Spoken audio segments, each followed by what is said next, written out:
Hi, this is Jim Shaw. This is an article that I was reading this morning I found very interesting, and it's not just because it's based on a disease process that we're currently learning about, but there's also a backstory, some information that was brought to light that I would like you to learn from, per se. And so I'll scroll down through here, let you read it, and then I'll come back and highlight the facts that I thought were interesting.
Hello, this is Jim again.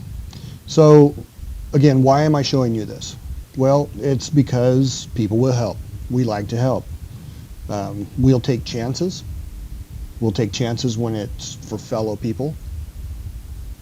Um, there's standards that are in place. We develop habits. All these are key points that you want to think about as you go through life. I would say career, but some of you may not be going this direction, medical services, but it's just one of those things that it's really easy for us to develop some habits that can really catch up to us if we're not careful. And that's why in all of our classes we'll do all that we can to try to help you build good habits. So in this article that you read through, about the Zika virus, man goes out of the country, is exposed, comes back, and becomes really sick, and ends up dying. Well, not before this man dying, he has someone that comes in to help, and in this case, someone that was not using gloves. Why were they not using gloves? Well, it's just one of those things that we learn about a disease and we may not take it as serious. We may think that everything that's been published is everything we know about the disease. And so sometimes, our habits, we get a little lackadaisical. And in this case, this man helps move, I say man, but this assistant helps move the patient without using gloves.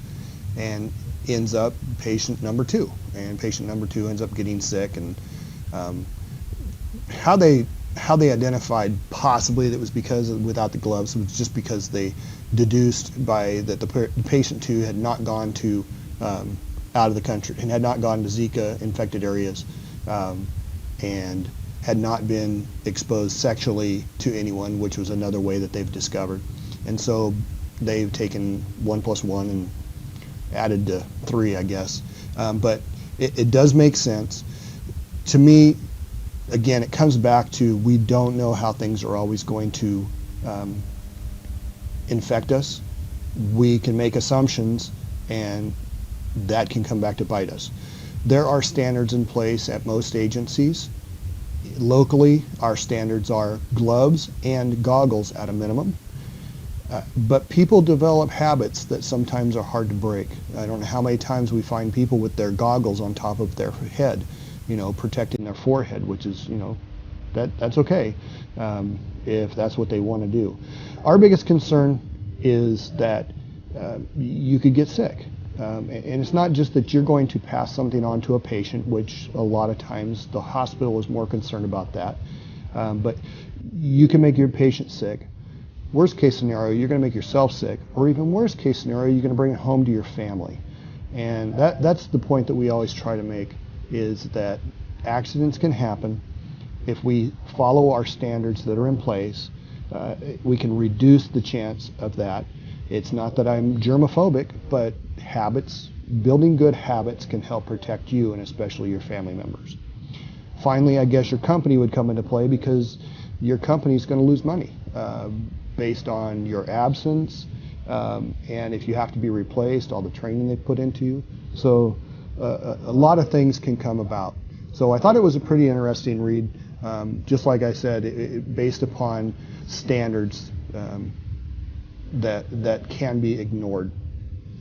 And okay, I hope you have a wonderful day. Thank you.